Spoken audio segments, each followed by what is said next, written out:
Hello दोस्तों, मैं इंद्रेश अपने YouTube channel Indresh GS classes में आप सभी का स्वागत करता हूं। तो दोस्तों, हमारी हिंदी की क्लास स्टार्ट होने जा रही है, तो आप लोग वीडियो को शेयर करते रहिए, चैनल को सब्सक्राइब कर दीजिए और ज़्यादा से ज़्यादा अपना प्यार और सपोर्ट जिस तरह से बनाए हैं इसी तरह से बनाए रखिए। ठीक है, चलिए स्टार्ट करते हैं। तो आज मैंने थोड़ा सा जो हमारे गद्यांश के क्वेश्चन हैं उनको स्किप कर दिया हूँ, क्योंकि थोड़ी सी इसमें क्या है प्रॉब्लम थी जो है, तो ब्लर था, दिख नहीं रहा था। तो हम लोग 35वें क्वेश्चन से क्या करते हैं, स्टार्ट करते हैं। ठीक है, तो हिंदी हमारी जो क्या यूपी टेट के लिए, सी टेट वालों के लिए, सुपर टेट वालों के लिए और बिहार जो टीचर आ रही बम्पर वैकेंसी उन सभी के लिए क्या है, महत्वपूर्ण है। ठीक है, महत्वपूर्ण क्लास है। वीडियो को शेयर करते रहिए धमाके तरीके से सभी बच्चों के लिए। ठीक है, देखिए ये थोड़ा सा विजिबल नहीं था, ठीक है, इसलिए मैंने इसको हटा दिया। ठीक है, देखिए इसमें जो है पढ़ने में थोड़ी सी आपको दिक्कत होती, तो इसलिए मैंने इसको क्या कर दिया, स्किप कर दिया। ठीक है, चलिए स्टार्ट करते हैं क्लास, ज़्यादा फालतू की बातें नहीं। ठीक है, चलिए क्वेश्चन नंबर हम लोग का कौन सा 35 से स्टार्ट करते हैं। ठीक, बताइए आप लोग। पहला क्वेश्चन कर रहा है कि विकसित में प्रत्यय है, तो विकसित शब्द में प्रत्यय क्या है, बताइए। विकसित शब्द में प्रत्यय क्या लगा हुआ है, विक लगा है, सित लगा है या इत लगा है, बताइए। तो हमारा क्या इत प्रत्यय लगा है। ठीक है, विकास, विकास, विकास में जब इत प्रत्यय जोड़ देंगे तो क्या हो जाता है, विकसित हो जाता है। ठीक है, क्या हो जाता है, विकसित हो जाता है। ठीक, प्रत्यय जो शब्द होते हैं वह कहाँ लगते हैं, तो शब्द के बाद में लगते हैं। ये भी याद रखिएगा, शब्द के बाद ये क्या किए जाते हैं, यूज किए जाते हैं। ठीक, बस इतना याद रखिएगा, शब्द के बाद में क्या किए जाते हैं, यूज किए जाते हैं। ठीक, नेक्स्ट चलिए अगला क्वेश्चन। क्वेश्चन आप बताएंगे, उत्साह, उत्साह का अस्थाई भाव क्या होता है, उत्साह का अस्थाई भाव क्या होता है, उत्साह का अस्थाई भाव क्या होता है। उत्साह, उत्साह किस रस का अस्थाई भाव है, तो वीर रस का, वीर का, वीर का अस्थाई भाव क्या होता है, उत्साह होता है। ठीक है, क्या होता है, उत्साह होता है। ठीक है, वीर का। हास्य का, हास्य, हास्य का हास होता है। ठीक है, करुण का क्या होता है, करुण का क्या होता है, करुण का, करुण का अस्थाई भाव क्या होता है, शोक होता है। ठीक है, क्या होता है, शोक होता है। श्रृंगार का क्या होता है, श्रृंगार लिखना भी आना चाहिए सही, श्रृंगार ऐसे शुद्ध है। ठीक है, श्रृंगार का क्या होता है, रति होता है। ठीक है, तो क्या हो जाएगा इसका राइट आंसर, उत्साह। वीर का क्या होता है, उत्साह। तो हमारा बी पार्ट क्या होगा, सत्य होगा। हमारे जो रस होते हैं, रसों की संख्या कितनी है, तो रस हमारे कितने होते हैं, 9 होते हैं। और भरत मुनि के अनुसार रसों की संख्या कितनी है, 8 है। इन्होंने शांत रस को क्या है, शांत रस को रस की संज्ञा नहीं दी है। इस तरह से आप लोग पढ़ेंगे पूरा डिटेल से, तब मजा आएगा। ठीक है, तो मैं एक बार बता दे रहा हूँ, वीर का क्या होता है, उत्साह होता, हास्य का क्या होता है, हास होता, करुण का क्या होता है, शोक होता, श्रृंगार का क्या होता है, रति होता। रसों की संख्या कितनी है, 9 है। भरत मुनि के अनुसार रसों की संख्या कितनी, 8 है। किसको रस नहीं माने थे भरत मुनि, तो शांत रस को रस नहीं माने थे। याद, चले आगे, बिल्कुल। चलिए आगे चलते हैं। नेक्स्ट अगला क्वेश्चन, क्वेश्चन नंबर देखिए आपको 37वां क्वेश्चन नंबर 37 क्या कह रहा है, कवितावली, कवितावली, कवितावली के रचनाकार कौन है, कौन है, सूरदास, जायसी, तुलसी, घनानंद, बताइए। कवितावली, गीतावली, ठीक, कौन है, तुलसीदास है। तो कवितावली, फिर कौन सी इनकी रचना है, गीतावली, कवितावली, गीतावली, ठीक है, दोहावली, ठीक है, दोहावली, गीतावली, दोहावली, ठीक, कवितावली, गीतावली, दोहावली, विनय पत्रिका, विनय पत्रिका, ठीक है, विनय पत्रिका, विनय पत्रिका, ठीक है, विनय पत्रिका, विनय पत्रिका। और बताइए कौन सी, विनय पत्रिका, दोहावली, कृष्णा, कृष्ण गीतावली, कृष्ण, कृष्ण गीता, गीतावली, ठीक है। और इनकी एक सबसे महत्वपूर्ण रचना कौन सी है, बताइए। इनकी सबसे एक महत्वपूर्ण रचना रामचरितमानस, कौन सी है, रामचरितमानस, ठीक है।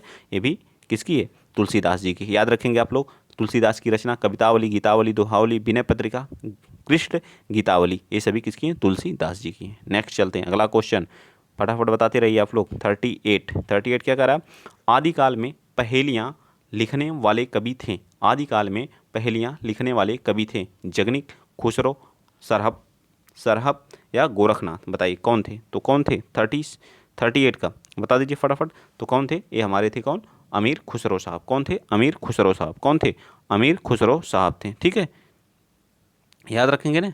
चलिए आगे चलते हैं। नेक्स्ट बस इतना है इनके बारे में। ट वर्ग किस प्रकार का व्यंजन है, तो ट वर्ग, क वर्ग जो होता है हमारा किसके आता है, क वर्ग, क वर्ग कंठ से, ठीक है, कंठ, ठीक। च वर्ग, बताइए, च वर्ग जो होता ताल, तालव्य होता है, ठीक है, तालव्य होता है, ठीक, तालव्य। फिर ट वर्ग क्या होता है, ट वर्ग जो होता है हमारा क्या होता है, मूर्धा होता है, ठीक है, मूर्धन्य होता है, ठीक है। त वर्ग क्या होता है, त वर्ग जो होता है वह दंत होता है, ठीक है, दंत होता है। और पा वर्ग जो होता है हमारा वो कितना होता है, पा वर्ग जो होता है वो ओष्ठ होता है, ठीक। देखिए मैंने यहाँ पूरा लिख दिया। ये सभी हमारे क्या कहलाते हैं, स्पर्श व्यंजन कहलाते हैं। क्या कहलाते हैं, 25 हैं टोटल ये, ठीक है, स्पर्श व्यंजन के नाम से जाने जाते हैं। 25 स्पर्श व्यंजनों की संख्या कितनी है, 25 है। तो राइट आंसर हमारा क्या आ जाएगा, देखिए यहाँ ट वर्ग क्या, मूर्धन्य से, तो मूर्धा बोला जाने वाला है, तो इसका राइट आंसर क्या आ जाएगा, सी पार्ट बिल्कुल सत्य हो जाएगा। क वर्ग कंठ से, च वर्ग तालव्य से, ट वर्ग मूर्धा से, त वर्ग दंत से, प वर्ग ओठ से, इसी या 25 हमारे क्या स्पर्श व्यंजन के अंतर्गत आते हैं। यह र ल व ये हमारे चार क्या हैं, अंतस्थ व्यंजन है, ठीक है। चलिए आगे चलते हैं। नेक्स्ट अगला क्वेश्चन आप 40वां बता दीजिए। अंधेर नगरी के लेखक कौन है, तो अंधेर नगरी चौपट राजा टकेसर भांजी टकेसर खाजा आप लोग पढ़े होंगे बचपन में ही। तो ये हमारे कौन है, भारतेंदु हरिश्चंद्र जी की, किसकी हैं, भारतेंदु हरिश्चंद्र जी की, किसकी हैं, भारतेंदु हरिश्चंद्र जी की रचना है, ठीक है। और इनकी प्रमुख कुछ रचनाएं, अंधेर नगरी, सत्य राजा, कौन सी है, कुछ लिख लीजिए इनकी कुछ रचनाओं के बारे में, ठीक है। सत्य हरिश्चंद्र की है, सत्यवादी राजा हरिश्चंद्र के बारे में भी आप लोग पढ़े होंगे, ठीक है, हरिश्चंद्र इन्हीं की रचना है, ठीक है। कर्पूर मंजरी इन्हीं की बहुत इंपॉर्टेंट है, कर्पूर मंजरी बहुत बार पूछता है, ठीक है। मंजरी, कर्पूर मंजरी भी इन्हीं की रचना है, ये भी लिख लीजिए। मुद्रा राक्षस, मुद्रा राक्षस, मुद्रा राक्षस भी इन्हीं की है, ठीक है, मुद्रा राक्षस भी इन्हीं की है, ठीक है। भारत दुर्दशा ये भी बहुत इंपॉर्टेंट, बहुत बार पूछता है, भारत दुर्दशा किसकी है, ये भी इन्हीं की है, भारत दुर्दशा भी भारतेंदु हरिश्चंद्र जी की है। वैदिक हिंसा भी इन्हीं की है, ठीक। चलें आगे, चलिए नेक्स्ट चलते हैं। अगला क्वेश्चन नंबर 41 बताएंगे। कह रहा है कि चौपाई छंद में प्रत्येक चरण में कितनी मात्राएं होती हैं, तो चौपाई जो में 4 चरण होते हैं, इसमें याद रखिएगा 4 चरण होते हैं। अब प्रत्येक चरण में जो है, प्रत्येक चरण में 16 मात्राएं होती हैं। कितनी होती हैं, 16 मात्राएं होती हैं, ठीक। 16 दूनी 32, 16 16 चौको 64, टोटल कितनी मात्राएं होती हैं, 64 होती हैं, ठीक है। तो क्या राइट आंसर आ जाएगा, बी पार्ट, प्रत्येक चरण की बात किया तो 16 मात्राएं होती हैं, ठीक। चले आगे, चलिए आगे चलते हैं। नेक्स्ट क्वेश्चन नंबर 42 बताएंगे। पेड़ से बंदर कूदा, पेड़ से, अगर आप पेड़ पे हैं, ये कोई पेड़ है, ठीक है, मैं मान लेता हूँ, ठीक। यहाँ बंदर बैठा है, ठीक, ये कोई बंदर बैठा है, यहाँ से क्या करता है, कूद जाता है धरती पे, तो क्या हो रहा है, पेड़ से अलग हो रहा है कि नहीं, अलग हो रहा है, अलग हो रहा है ना।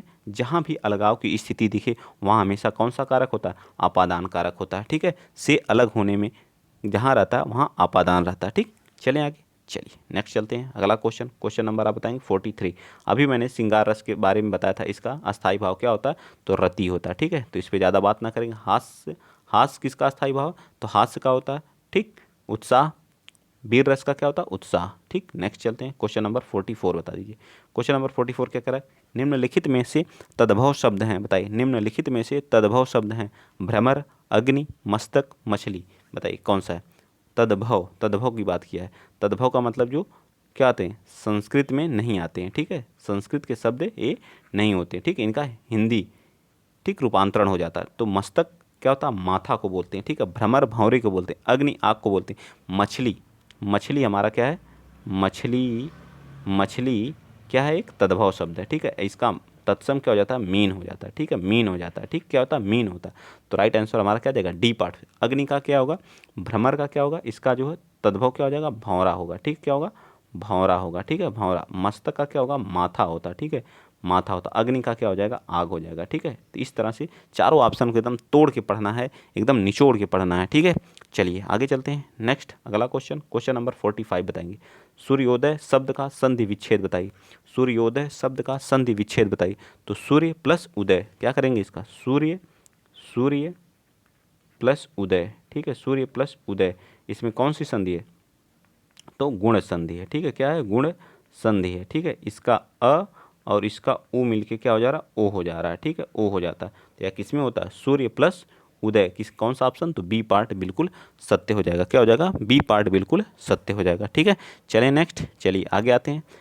तेरी बरछी, तेरी बरछी ने बरछीने खलन के पंक्ति में कौन सा अलंकार है। तेरी बरछी ने बरछीरे में कौन सा अलंकार है, बताइए 46 का। तो 46 का बताइए फटाफट। तो 46 का राइट आंसर क्या आ जाएगा, दी गई पंक्ति में कौन सा अलंकार है, तो यमक अलंकार है, ठीक है, क्या है, यमक अलंकार है, ठीक है। नेक्स्ट आ जाइए। क्वेश्चन नंबर 47 बताएंगे आप लोग, बताइए क्वेश्चन नंबर 47 क्या कह रहा है। कह रहा है कि कहानी, कविता, गीतों और नाटकों के माध्यम से बच्चे क्या होते हैं, अपनी सांस्कृतिक धरोहर से जुड़ते हैं, केवल मनोरंजन करते हैं, केवल मूल्यों में अर्जन करते हैं। जहाँ केवल रहता है वह हमारा हमेशा क्या होता है, निगेटिव होता है। तो राइट आंसर क्या आ जाएगा, ए पार्ट बिल्कुल सत्य हो जाएगा। ठीक है, 47 का राइट आंसर क्या आ जाएगा, ए पार्ट। नेक्स्ट चलते हैं, क्वेश्चन नंबर आप बताएंगे 48। बताइए, कह रहा है कि भाषा शिक्षण में खेल का सर्वाधिक महत्वपूर्ण स्थान है, क्योंकि भाषा शिक्षण में खेल, तो जो भाषा शिक्षक को कम श्रम करना पड़ता है, खेल भाषा को विस्तार देता है, खेल में आनंद आता है, खेल में शारीरिक विकास होता है। तो बताइए कौन सा राइट आंसर हो जाएगा इसका, बता दीजिए आप फटाफट। 48 का राइट आंसर क्या जाएगा, खेल भाषा को विस्तार देता है। क्या करता है, खेल भाषा को क्या करता है, विस्तार देता है। हमारे पेडागोजी के, हिंदी पेडागोजी के क्वेश्चन है। ठीक है, आगे आ जाइए, आगे चलते हैं। नेक्स्ट क्वेश्चन आप बताएंगे 14। यथाशक्ति में समास है, यथाशक्ति में कौन सा समास है, यथाशक्ति में कौन सा समास है, यथाशक्ति में कौन सा समास है। यथा शब्द हमारा क्या है, अव्यय है, और जहाँ पहला पद क्या होता है, अव्यय होता है, वहाँ कौन सा समास होता है, तो अव्ययी भाव समास होता है। ठीक है, अव्ययी भाव समास होता है। तत्पुरुष में क्या होता है, तत्पुरुष में क्या होता है बताइए, इसमें उत्तर पद क्या होता है, प्रधान होता है और कारक चिन्ह आते हैं। ठीक, कारक चिन्ह आते हैं। द्विगु में क्या होता है, पहला पद क्या होता है, संख्यावाची होता है। कर्मधारय में क्या होता है, विशेष और विशेषण की बात की जाती है। नेक्स्ट बता दीजिए, क्वेश्चन नंबर 50।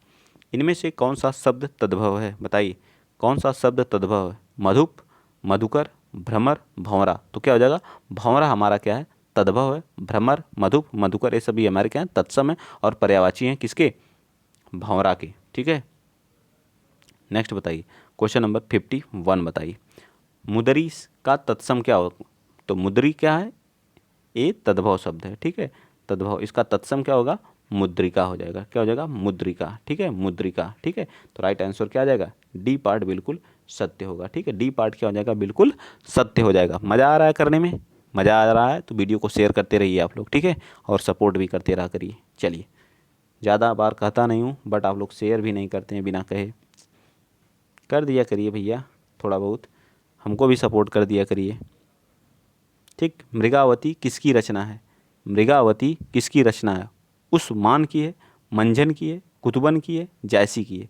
मृगावती किसकी रचना है बताइए, 52 का।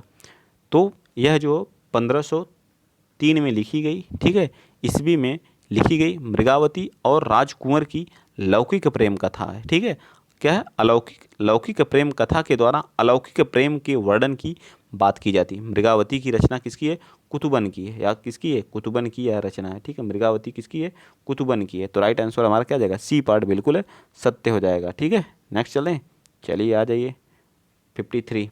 परमाल रासो किसके द्वारा रचित है, परमाल रासो किसके द्वारा रचित है, नल सिंह के द्वारा, नरपति नाल के द्वारा, चंद्र बरदाई के द्वारा, जगनिक के द्वारा। परमाल रासो किसके द्वारा रचित है, नल सिंह के द्वारा, नरपति नाल के द्वारा, चंद्र बरदाई के द्वारा, जगनिक के द्वारा। बताइए किसके द्वारा, 53। तो इसका राइट आंसर क्या आ जाएगा, बिल्कुल डी पार्ट, जगनिक के द्वारा यह रचित है। किसके द्वारा है, जगनिक के द्वारा क्या की गई है, रचना इसकी की गई है। तो राइट आंसर हमारा क्या जाएगा, डी, किसकी है, परमाल रासो की है। नेक्स्ट चलें, चलिए चलते रहिए, फटाफट करते रहेंगे क्वेश्चन हम लोग। ठीक है, धुआंधार तरीके से, और क्या करेंगे, पूरा इस बार सी टेट, यूपी टेट सब पार कर देना है। ठीक है, सुपर टेट भी जो है। दुल्हिन गवहूँ मंगलाचार, हम घर आए राजा राम भरतार। में इस पंक्ति किसकी है, तुलसीदास की है, कबीरदास की है, सूरदास की, रैदास की। तो तुलसीदास, कबीरदास, सूरदास या रैदास, बताइए किसकी है। यह कवि पंक्ति भी पूछता है, तो पंक्ति से भी क्वेश्चन पूछे जाते हैं, तो इसको छोड़ना नहीं है। ठीक, एक एक नंबर को हमको कवर करना। तो यह किसकी है, कबीरदास की पंक्ति है। किसकी है, कबीरदास की पंक्ति है। ठीक है, नेक्स्ट आ जाइए, क्वेश्चन चलते हैं।